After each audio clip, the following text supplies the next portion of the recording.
अल्हम्दुलिल्लाहि रब्बिल आलमीन वस्सलातु वस्सलामु अला सय्यिदिल मुरसलीन अम्मा बअद फ़अऊज़ु बिल्लाहि मिनश शैतानिर रजीम बिस्मिल्लाहिर रहमानिर रहीम।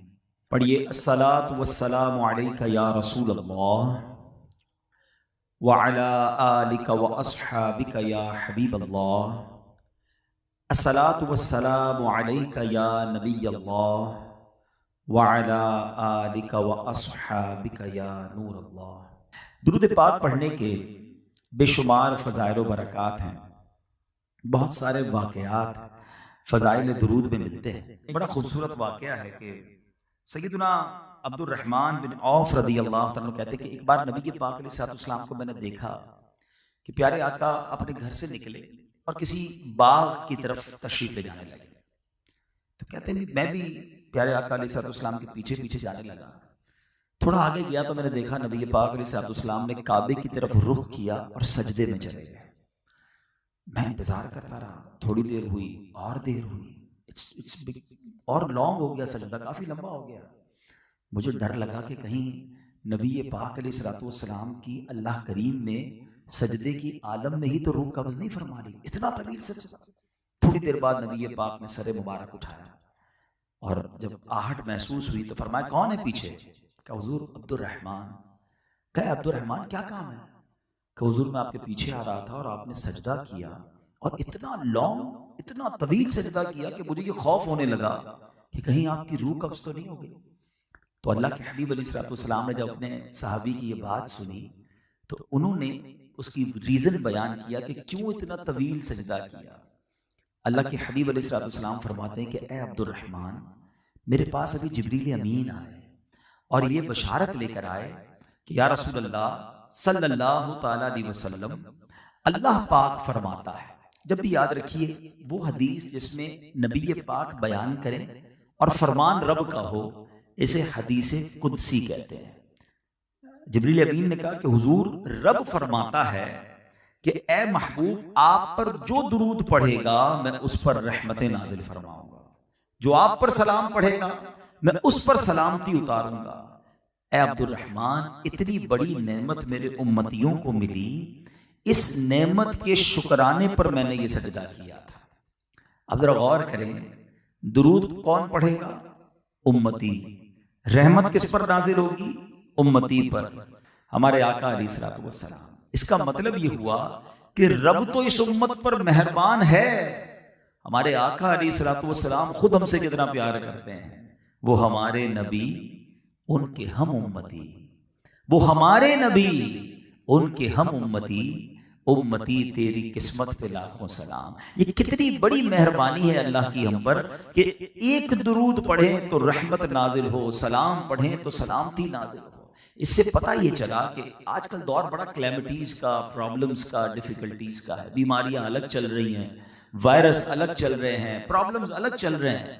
अगर हम चाहते हैं कि हमारी सिक्योरिटी रहे, अल्लाह की रहमतें हमारे साथ रहें, तो दुरूद पाक एक ऐसा फॉर्मूला है कि अगर हम घर से निकलें दुरूद पढ़ते हुए, काम पे जा रहे हैं दुरूद पढ़ते रहें, वापसी में आए तो दुरूद पढ़ते रहें, फजूल बातों से अगर अपने आप को बचाएं तो इंशाअल्लाह अल्लाह की रहमतों के साए में रहेंगे।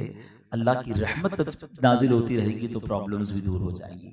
अल्लाह मुझे भी दुरूद पाक कसरत से पढ़ने वाला बनाए, आपको भी दुरूद पाक और ज्यादा पढ़ने की तौफीक दे। एक टिप भी दे देता हूँ। तकरीबन आप जितने लोग हैं, आप में से कई लोगों के जो वॉक करते हैं, ठीक है ना, अपनी सेहत के लिए अच्छी चीज है, वॉक करनी चाहिए। लेकिन अगर आप अपने वॉकिंग टाइम को दुरूद टाइम बना दें, अपने वॉकिंग टाइम को जिक्र टाइम बना दें, जहां भी वॉक करते हैं, चाहे आप ट्रेडमिल पे करते हैं या किसी पार्क में जाके करते हैं, जब भी वॉक करें आप शूज पहनते ही होंगे, साथ साथ तस्बीह भी ले लें हैं उस वॉकिंग में। और क्या करना है आपने?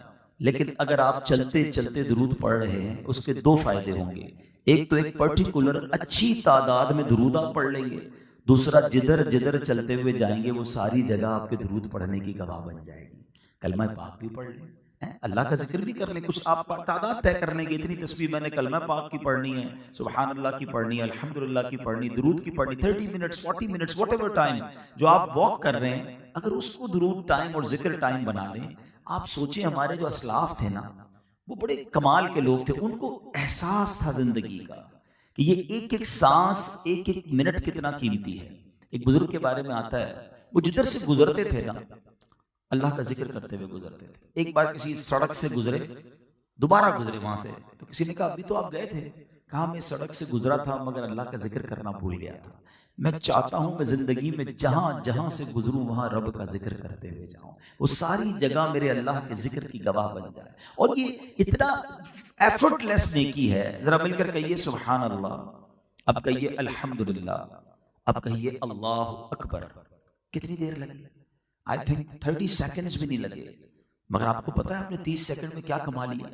आप जितनी भी बड़ी पोस्ट पे हो, आप कभी अपनी पूरी अर्निंग जो भी आप महीने में कमाते हैं, चाहे वो बिलियंस में हो, हैं, उसको कभी कैलकुलेट कीजिएगा कि 30 सेकंड में कितने बनते हैं, तो वो चंद रुपए ही बनेंगे, चंद 100 रुपए ही बनेंगे, क्योंकि पूरे महीने की है ना।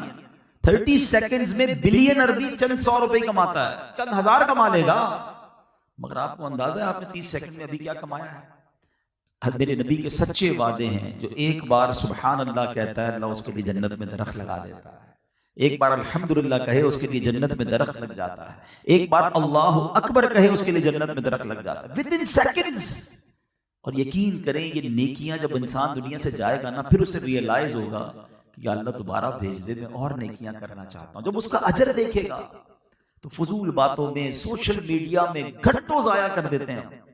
तो अपने पूरे दिन में कोई टाइम तो रखें ऐसा कि कुछ तिलावत का टाइम हो, कुछ जिक्र का टाइम हो, कुछ दुरूद का टाइम हो। नमाज तो पढ़नी है, तो इंशाल्लाह अगर ये शेड्यूल में आपने शामिल कर लिया तो यू फील फ्रेश।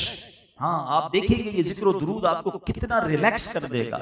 अल्लाह मुझे भी अपने और अपने हबीब के जिक्र करने वाली ज़बान अता फरमाए और आपको भी नसीब फरमाए। आइए मिलकर एक बार मोहब्बत के साथ दुरूद पाक पढ़ लें। सल्लु अलल हबीब सल्लल्लाहु तआला अला मुहम्मद सल्लल्लाहु अलैहि वसल्लम। मैंने आज आपको दो बहुत ही खूबसूरत वाकयात सुनाने हैं, और ये दोनों वाकयात बुखारी शरीफ में मौजूद हैं। हदीस पाक की सबसे मुस्तनद किताब है, और ये दोनों वाकयात सरवर कायनात सल्लल्लाहु तआला अलैहि वसल्लम ने अपने सहाबा को सुनाए। ठीक है। अच्छा, यहाँ एक छोटा सा कंफ्यूजन, एक छोटा सा बाज़ों का कुछ लोग आर्ग्यूमेंट करते हैं कि जब कोई आलिम दीन, जब कोई वाइज अपने बयान में कोई वाकया सुनाए तो अव्वल तो लोगों ने सुनना नहीं होता, और सुनना होता तो एक एतराज होता है कि यार कुरान और हदीस की बात करो, क्या वाकयात सुना रहे हैं। तो शायद उन्होंने खुद कुरान और हदीस पढ़ा नहीं है, क्योंकि कुरान में 100 से ज्यादा वाकयात हैं। सूरह बकरा क्या है? गाय का वाकया ही है ना। सूरह यूसुफ क्या है?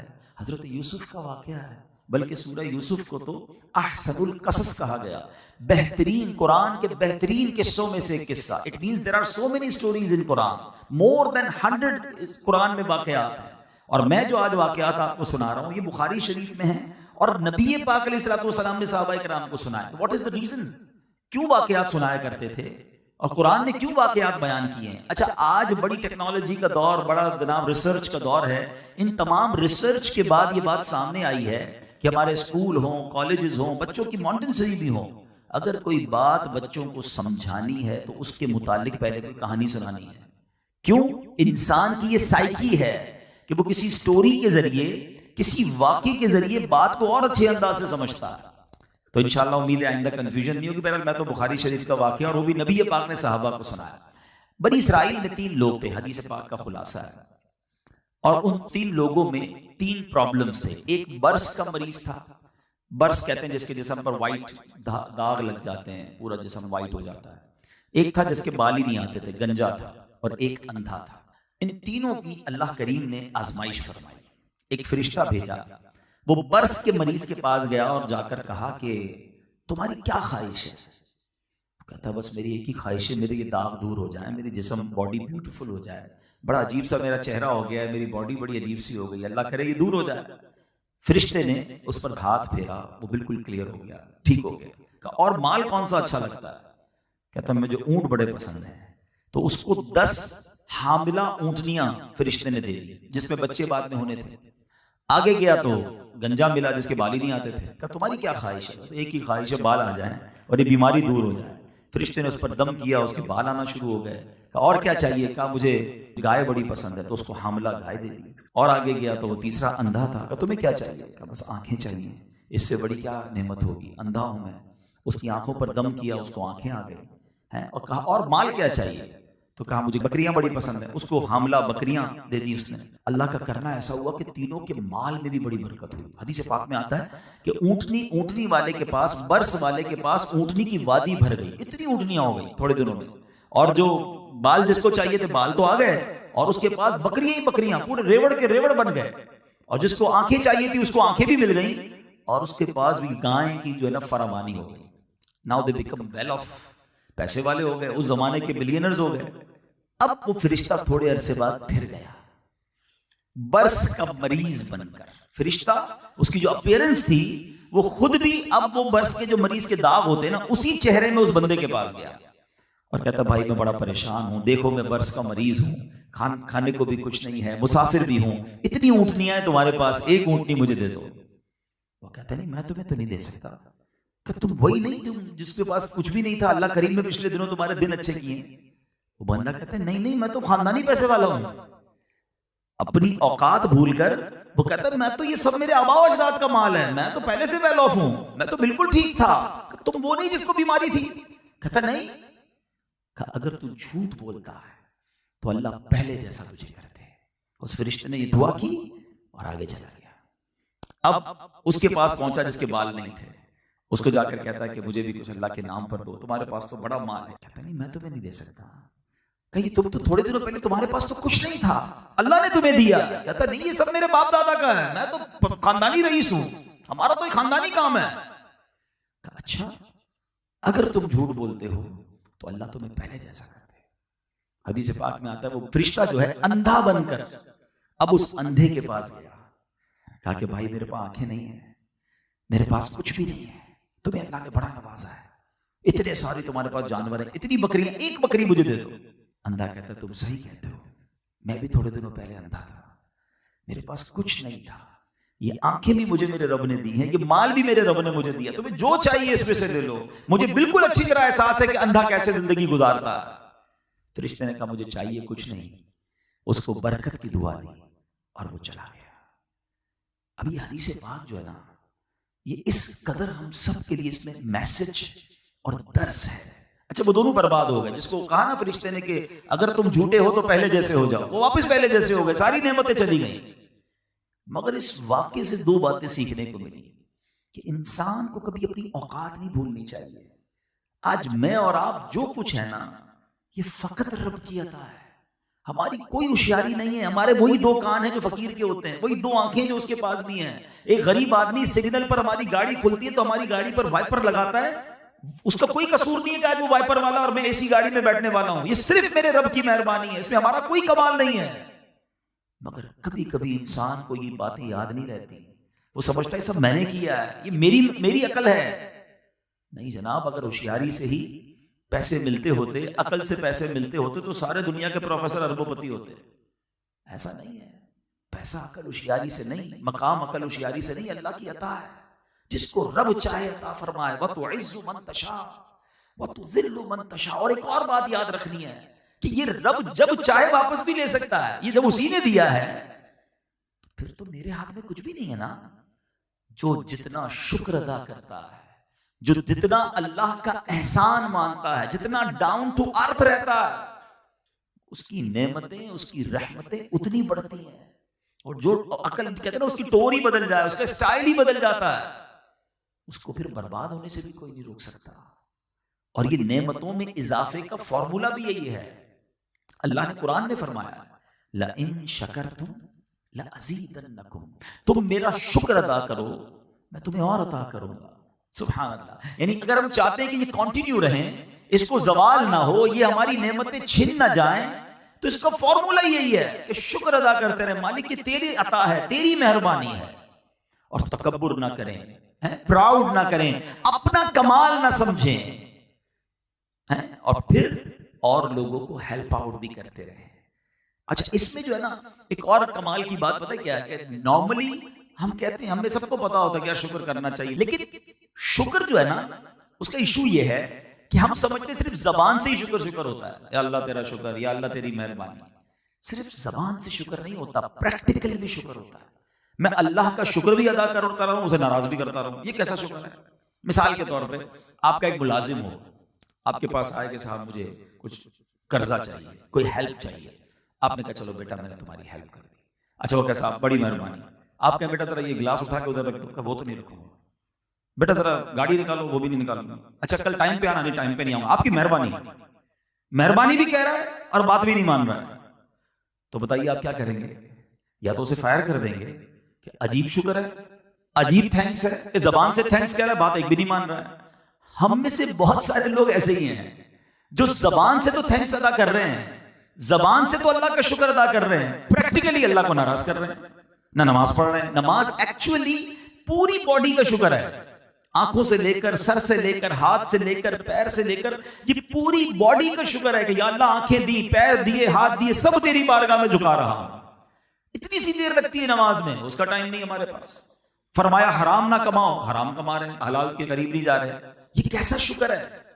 एक्चुअली शुक्र अल्लाह की इताअत का नाम है। यकीनन जबान से शुक्र अदा करना है, मगर लॉजिकली भी आपको समझ आता है कि शुक्र यह है कि जिसने दिया है ना उसको नाराज ना करें। होना क्या चाहिए वैसे? अगर आप थोड़ा सा सोचते हैं, अल्लाह अताएं बढ़ाए तो हमें सजदे बढ़ाने चाहिए ना, हमें सदके बढ़ाने चाहिए, हमें शुक्र बढ़ाना चाहिए। मगर इधर हाल यह है कि बंदे के पास जब थोड़ा होता है ना तो वो अभी भी कुछ ना कुछ अल्लाह की बात मान रहा होता है। जैसे जैसे बढ़ता जाता है वैसे कलपुर से निकलना शुरू होते हैं। बंदा कहता अभी तो दिन आए ऐश करने के, अभी तो मौज करने के दिन आए, कितने टाइम से रुका हुआ था भाई, माल ही नहीं था, पैसा ही नहीं था, मकाम ही नहीं था, अभी तो टाइम आया अरमान पूरे करने। ये बहुत बड़ी बेवकूफी है। अक्लमंदी ये है कि वो अताएं बढ़ाए तो हम सजदे बढ़ाए। हम खताएं बढ़ाते हैं, वो अताएं बढ़ाता है, हम नाफरमानियां बढ़ाते हैं, और फिर बाद में सर पकड़कर रोते हैं कि यार टेंशन बहुत सारी है।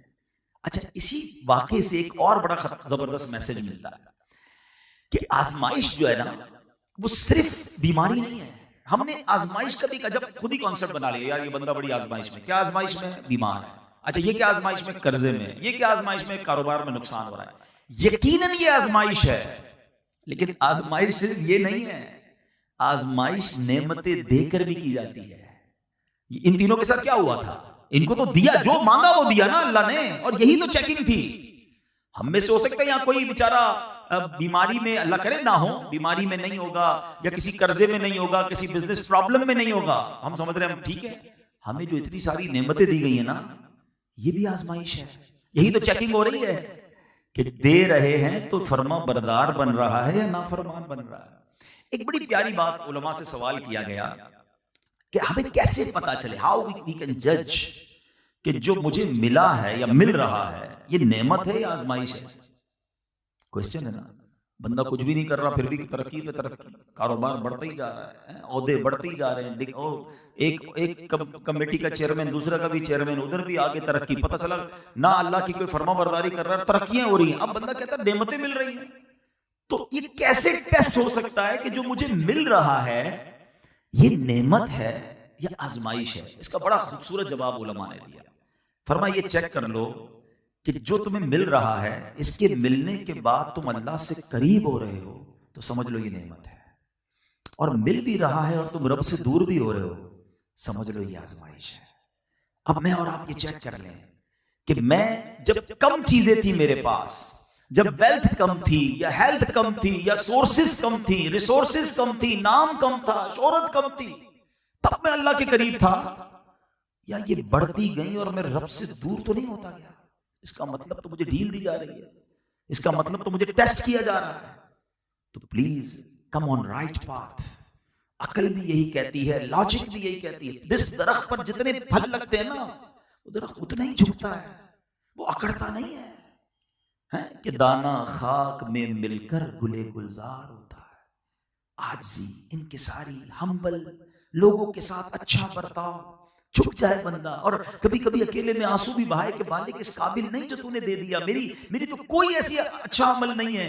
सोचिए ना, हम जब कभी किसी को हेल्प करें, सदका दें, खैरात दें, ज़कात दें, तो लोग इतराते हैं, प्राउड करते हैं, मैं उसको दे रहा हूं, मैं उसकी हेल्प कर रहा हूं। भाई याद है ना मैंने तेरा काम किया था, तुझे ज़कात दी थी, तेरे बच्ची की शादी कराई थी। खुदारा कभी ये ना करना। खुदा की कसम अल्लाह की राह में खर्च करके सजदा करना चाहिए कि मौला तेरी मेहरबानी, तूने देने वाला बनाया, मांगने वाला नहीं बनाया। मैं भी मांगने वाला हो सकता था, मेरे बच्चे भी सिग्नल पर खड़े हो सकते थे। आज मेरे बच्चों को तूने ये दिन नहीं दिखाई, ये फकत तेरी मेहरबानी है। लेकिन हम बाजू का भूल जाते हैं तमाम चीजों को।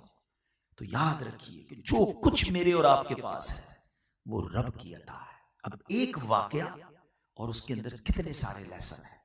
ऐसा ही एक और वाकया मैंने आपको सुनाना, और वो भी बुखारी शरीफ का ही वाकया।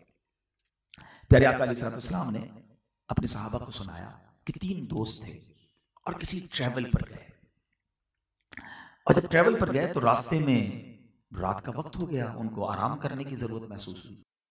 तो अब आजकल तो हम रास्ते में कहीं आराम करना हो तो होटल मोटेल्स बहुत सारी चीजें होती हैं, मतलब गाड़ी भी रोक के आराम कर लेता है। उस जमाने में तो ऐसा नहीं था। तो वो एक गार में उन्होंने पनाह ली, केव के अंदर, और गार को साफ किया और सो गए कि सुबह उठ के फिर आगे सफर करेंगे। और ये वाकया नबी पाक अलैहिस्सलाम से भी पिछले दौर का, it means thousands year ago, बहुत पुरानी बात है। तो उस जमाने में तो कोई ऐसा टेक्नोलॉजी तो थी नहीं। अब उनके साथ मामला ये हुआ कि जब वो गार में सोए तो एक बड़ा सा पत्थर जो है, चट्टान जिसको हम आजकल लैंड स्लाइडिंग कहते हैं, वो पत्थर पहाड़ से गिरा और उसने उस गार के मुंह को बंद कर दिया, क्लोज कर दिया। अब उन तीनों दोस्तों ने समझ लिया कि ये तो हमारी जिंदगी अब एंड होगी। अब किसको बताएंगे? वो टेलीफोन का जमाना तो था नहीं, इंटरनेट तो था नहीं कि लोकेशन शेयर कर देंगे, फोन कर देंगे, इधर फंसे हुए भाई 1122 वालों को लेकर आए, हमें निकाले। Nobody knows where are they. अब उन्होंने सोच लिया कि हमारी जिंदगी खत्म, अब कहां से निकलेंगे? सारी रात तो क्या, कई दिन इसमें कैद रहेंगे। बड़ी जान लगाया कि पत्थर 1 इंच भी ना हिला, बहुत बड़ी रॉक थी। अब उन 3 दोस्तों ने बड़ा कमाल का फैसला किया। कहते हैं यार जान तो अब लगता है गई, एक ट्राई करते हैं, बारी बारी अल्लाह की बारगाह में दुआ करते हैं, ठीक, और अपने ही किसी नेक अमल का वास्ता अल्लाह को पेश करते हैं। अल्लाह करीम है, वो रहीम है, वो करम करेगा तो निकल जाएंगे। एक दोस्त ने हाथ उठाया, अल्लाह की बारगाह में दुआ करता है, या अल्लाह मैं एक मजदूर आदमी हूं, लकड़ियां काटता हूं जंगल में, मगर मेरा एक रोज का रूटीन है, मामूल है कि जब मैं घर आता हूं तो बकरियों का दूध निकालकर पहले अपने माँ बाप को पेश करता हूँ, फिर अपने बच्चों को पिलाता हूँ। एक रात में आया तो मालिक देर हो गई थी, वालिदैन मेरे सो गए थे, तो मैं वालिदैन के सराहने दूध का प्याला लेकर खड़ा रहा। बच्चे कहते भी थे बाबा जान हमें पिला दो, मैंने कहा नहीं, पहले अम्मी अब्बू को पिलाऊंगा। मैं खड़ा रहा, वालिदैन सोते रहे। जब माँ बाप की लेट नाइट, सुबह के वक्त आंख खुली, मैंने उन्हें दूध पिलाया, फिर अपने बच्चों को पिलाया। मेरे मौला, जो मैंने अपने माँ बाप की ये खिदमत की थी, अगर ये तेरी रिजा के लिए थी, आज इस मुसीबत से निकाल दे। हदीस पाक के अल्फाज हैं कि वो रॉक, वो चट्टान जो थी, वो थोड़ा सा अपनी जगह से सिरक गई। दूसरे बंदे ने हाथ उठाया, कहते या अल्लाह मेरे खानदान में एक मेरी कजन थी, मुझे वो पसंद भी थी। एक दिन वो मेरे पास आई और उसने मुझे कहा कि मुझे कुछ पैसों की जरूरत है, गरीब थी, उसको कुछ लोन चाहिए था। मुझ पर शैतान ने हमला किया। मैंने कहा पैसे तो दे दूंगा, मगर तुम्हें मेरे साथ एक गलत काम करना होगा। वो कहती ऐसा ना करो, अल्लाह देख रहा है, ऐसे गलत काम मत करो। कहता या अल्लाह मेरे पास अथॉरिटी भी थी, कोई देखने वाला भी नहीं था, मगर मालिक फकत तेरे खौफ से मैंने उस लड़की को छोड़ दिया, मैंने गुनाह नहीं किया। अल्लाह अगर मैंने ये काम तेरी रिजा के लिए किया था तो मेरे मौला इस गार से निकाल दे। हदीस पाक के अल्फाज हैं, वो चट्टान थोड़ी सी और सिरक गई। तीसरे बंदे ने हाथ उठाया, अल्लाह से अर्ज की, मौला मेरे पास एक मजदूर आया था मजदूरी करने, भूल के चला गया, अपनी मजदूरी नहीं लेकर गया। थोड़े अरसे बाद आया कि भाई मैं आपके पास काम करके गया था, मेरे पैसे रह गए थे, मैंने उसके पैसे संभाल कर अपने कारोबार में लगा दिए। मेरा मवेशी का कारोबार था। मैंने कहा जितने जानवर है ना ये सारे तेरे, तू ले जा। वो कहता है मजाक क्यों करते हो, मेरे तो थोड़े ही पैसे थे। कहा मैंने थोड़े पैसे इस काम में लगाए, इतने जानवर हो गए, ये सब तेरे, तू ले जा। वो बंदा खुशी खुशी चला गया। मेरे मालिक अगर मैंने ये काम तेरी रिजा के लिए किया तो मेरे मौला आज हमको इस मुसीबत से निकाल दे। नबी पाक सल्लल्लाहु अलैहि वसल्लम फरमाते वो चट्टान और सिरक गई और इतना रास्ता बन गया कि वो तीनों बाहर निकल गए। अब यहां 2-3 बातें बड़ी रेलेवेंट हैं। एक बात तो ये, एक कंफ्यूजन क्लियर कर देता हूं, एक अकीदा क्लियर कर देता हूं बुखारी शरीफ की हदीस के जरिए, कि उन तीनों ने अल्लाह की बारगाह में अपने नेक अमल का वास्ता वसीला पेश किया। और ये वाकया नबी पाक ने सहाबा को सुनाया। इट मींस नबी पाक भी ये मानते और जानते थे कि अल्लाह की बारगाह में नेक आमाल का वसीला पेश करना दुआ में ये जायज़ है, ये दुरुस्त है। तो अगर कोई बंदा अपने नेक अमल का वास्ता या वसीला अल्लाह की बारगाह में दुआ में पेश करे, ये जायज़ है, तो कोई अगर सरापा नेक शख्सियत का वसीला पेश करे तो उसमें क्या प्रॉब्लम है? कोई गौस पाक का वसीला पेश करे, कोई दाता हुजूर का वसीला पेश करे, कोई सहाबी रसूल का करे, कोई नबी पाक का वसीला पेश करे, तो इसमें कोई हरज नहीं। ये मैंने आपको बुखारी शरीफ की हदीस सुनाई। अब आते इन तीनों चीजों की तरफ, एक एक 2-2 मिनट में चाहूंगा इस पर आपकी तवज्जो लूं कि इन तीनों बंदों ने काम क्या किया था। पहले ने क्या किया था? अपने माँ बाप की खिदमत की थी। माँ बाप जो है ना, ये अल्लाह की बहुत बड़ी नेमत है। खुश नसीब है वो मेरे भाई और मेरी बहनें जिनके माँ बाप इस वक्त मौजूद हैं। खुदारा उनकी खिदमत कीजिए, उनकी दुआएं लीजिए। ये चले जाएंगे ना, फिर बहुत याद आएंगे। पूछो उनसे जिनके माँ बाप चले गए हैं, ये रहमतों का साहिबान है। ये हाथ उठाएं तो मुसीबतें टल जाती हैं। इतनी अजीम हस्तियां हैं कि अहादीस में मजमून आता है कि जो बच्चा अपने माँ बाप को मोहब्बत की निगाह से देखे, अल्लाह उसे मकबूल हज का सवाब अता फरमाता है। साहबी रसूल ने बड़ा रेलेवेंट क्वेश्चन किया, हुजूर कोई अपने माँ बाप को 100 बार मोहब्बत से देख ले, घर में ही होते हैं ना, बार बार भी देख सकता है। अल्लाह के हबीब ने फरमाया, अल्लाहु अकबर व अतियब, अल्लाह बहुत बड़ा और पाक है। कोई 100 बार देखे, अल्लाह 100 हज का सवाब अता फरमाता है। अब जरा सोचें, मोहब्बत से देखने पर हज का सवाब है, तो खिदमत का सवाब कितना होगा? है दवाई दिलाने का सवाब कितना होगा? हॉस्पिटल ले जाने का सवाब कितना होगा? व्हील चेयर चलाने का सवाब कितना होगा? तो जिनके माँ बाप मौजूद हैं, ये तुम्हारे लिए मगफिरत का सामान है। हदीस पाक में मेरे आका फरमाते हैं, माँ बाप ही तेरी जन्नत है, माँ बाप ही तेरी दोजख है। इसका क्या मतलब हुआ? उलमा फरमाते हैं कि इसका मतलब यह है कि अगर माँ बाप को राजी कर लो ना, तो रब राजी हो जाता है। और चाहे नमाज, रोजे, हज, ज़कात, बहुत सारी नेकियां हो और माँ बाप नाराज हैं, तो फरमाया वो काम नहीं आनी। तो माँ बाप जिनके हयात हैं, खूब खिदमत कीजिए, उनको नाराज ना कीजिए। और सेकेंडली, जिनके माँ बाप चले गए, अब हम क्या कर सकते हैं? तो अब उनके लिए सदका जारिया वाले काम करें, उनके लिए दुआएं करें, इसाले सवाब करें। They need that. वो मुंतजिर होते हैं, उनकी रूहें इंतजार करती हैं कि बच्चे ने हमारे लिए क्या भेजा है। हमारा काम है कि जिनके माँ बाप चले गए, वो उनके लिए दुआएं मगफिरत करते रहें, इसाले सवाब करते रहें। दूसरा अमल जो नौजवान ने किया था, उसके पास गुनाह करने का मौका था, मगर क्यों गुनाह नहीं किया? कोई देखने वाला नहीं था, मगर अल्लाह देख रहा है। ये अल्लाह को बड़ा पसंद है कि बंदा अकेले में भी उसका खौफ दिल में रखे। हमारे साथ बड़ा प्रॉब्लम ये, हम लोगों के सामने तो गुनाह नहीं करते हैं, वो देख ले, फलां देख रहा है, खानदान में कोई देख रहा है। लोग कंट्री चेंज करके जाते हैं, यार पाकिस्तान में, कराची में तो बड़े जानने वाले, किसी और जगह चले जाए। ऐसा ना करो, कहीं भी चले जाओ, रब देख रहा है। तुम दरवाजा बंद कर दो, लाइट ऑफ कर दो, कान में हेडफोन लगा लो, मगर जो देख रहे हो, जो सुन रहे हो, या जो भी कर रहे हो, वो रब देख रहा है। हजरत इब्राहिम बिन अदम रहमतुल्लाहि तआला अलैहि की बारगाह में एक शख्स आया और आकर कहता है, हुजूर मुझसे गुनाह नहीं छूटते, मैं बहुत कोशिश करता हूं मगर गुनाह नहीं छोड़ पाता, मेरी हैबिट बन गई है, मेरी आदत बन गई है, मेरे गुनाह नहीं छूटते। हजरत इब्राहिम बिन अदम ने बड़ी कमाल की, टू द पॉइंट और लॉजिकल गुफ्तगू की। आपने फरमाया, ठीक है तुझसे गुनाह नहीं छूटते? का नहीं। का ठीक है, कर लिया करो, मगर ऐसा करो जब गुनाह करने को जी चाहे ना, तो अल्लाह के मुल्क से बाहर चले जाया करो। तो कहता है, हजरत ये कैसे पॉसिबल है? जिधर भी ईस्ट वेस्ट नॉर्थ साउथ जिधर भी जाऊंगा, अल्लाह का ही मुल्क है, रब की कायनात है। फिर तो अच्छी बात नहीं ना बेटा कि जिसके मुल्क में हो उसी की नाफरमानी करो। कहा अच्छा ठीक है, गुनाह करने को जी चाहता है? कहा बहुत चाहता है, फिर कर लिया करो, मगर फिर अल्लाह का रिस्क खाना छोड़ो। कहता हजरत ये कैसे हो सकता है? जो भी खाता हूं, जो जहां से जो भी मिलता है वो अल्लाह का ही है ना, अल्लाह का रिस्क कैसे छोड़ सकता हूं? फरमाया अच्छा फिर ऐसा करो, तुम्हें रब की नाफरमानी करने का बहुत जी चाहता है, कर लो, मगर ऐसी जगह छुप कर करो जहां अल्लाह ना देख, अल्लाह की नजरों से छुप कर गुनाह कर लो। कहता ये भी पॉसिबल नहीं है। ऐसा कैसे हो सकता है कि मैं किसी ऐसी जगह को तलाश कर लूं दुनिया में सीसीटीवी कैमरे लगे होते हैं, बंदा कहीं ना कहीं ढूंढ लेता है कि यहाँ कैमरा स्पॉट नहीं है, लेकिन there is no place in the world कि मैं जहां चला जाऊं और रब ना देख रहा हूं। अल्लाह की कुदरत है हर तरफ। अच्छा ये भी नहीं कर सकते? कहा नहीं, ये भी नहीं कर सकता। कहा अच्छा फिर यूं करो, जितने गुनाह करने कर लो, मगर जब मौत के वक्त फरिश्ता आ जाए ना कब्ज करने के लिए रूह, तो उसको मना कर देना।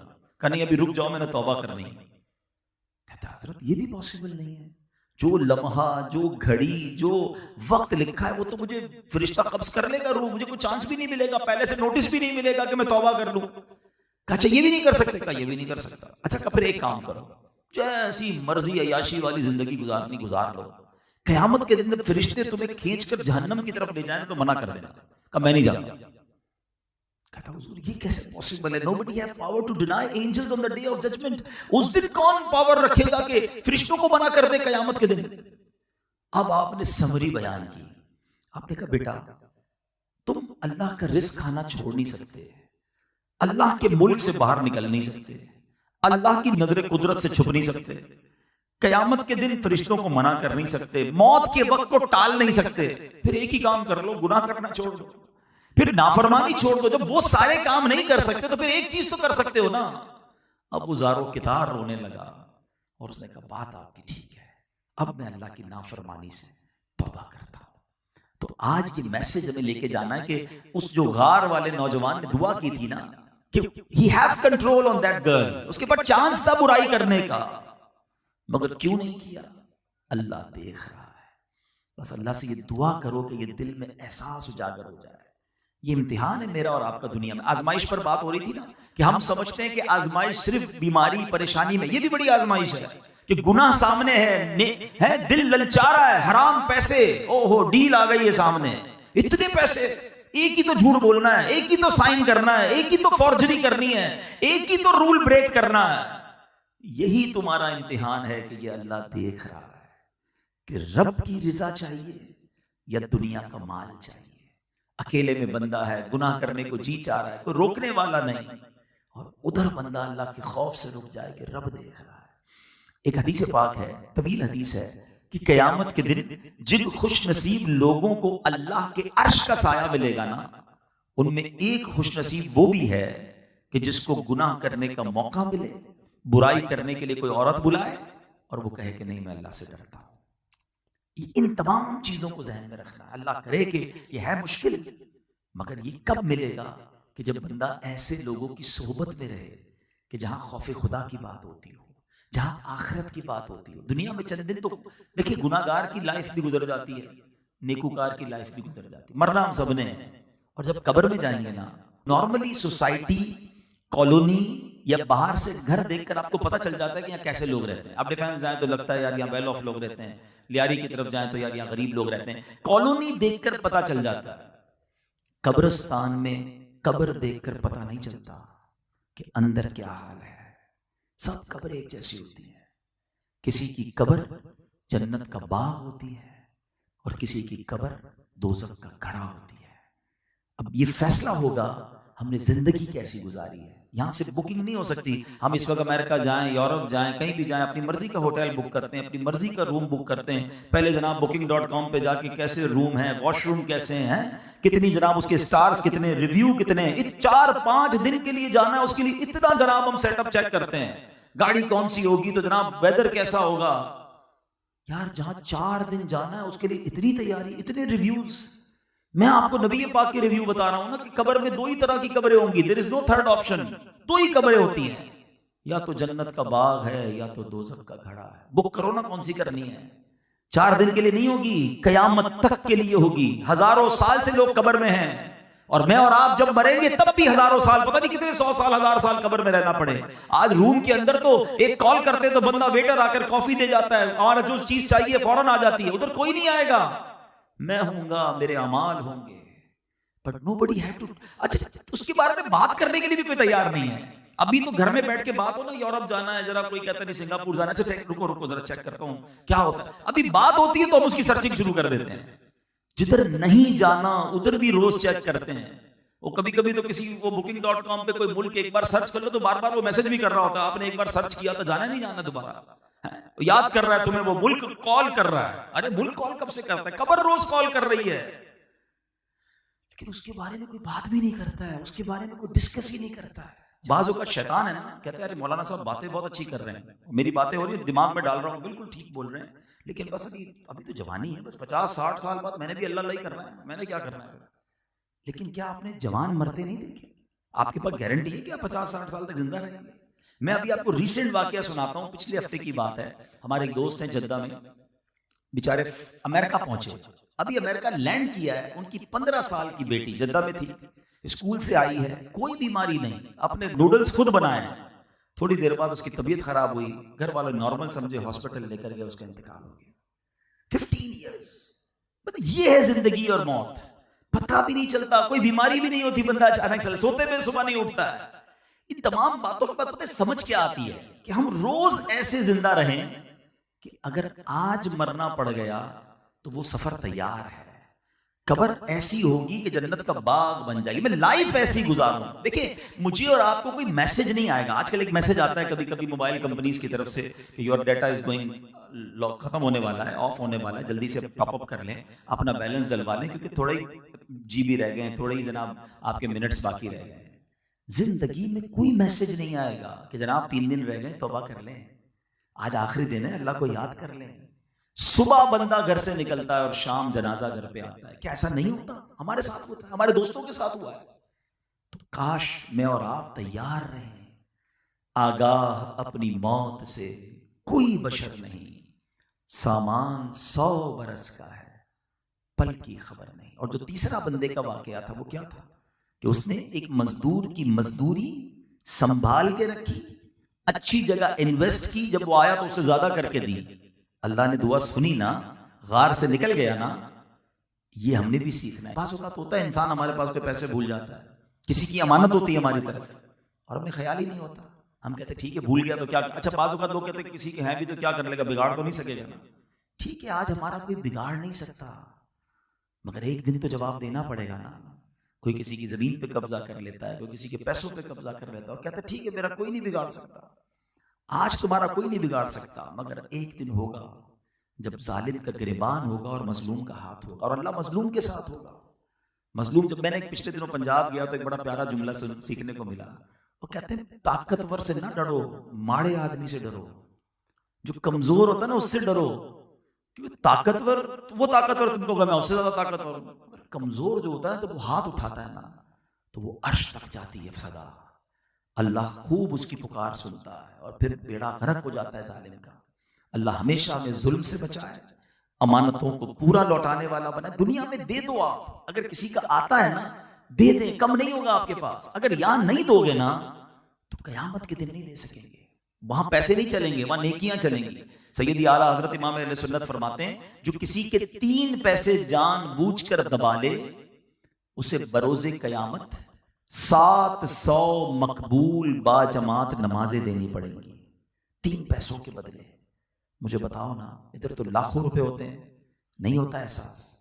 ऐसा ना हो कि सारी जिंदगी की नेकियां देकर भी छुटकारा ना मिले।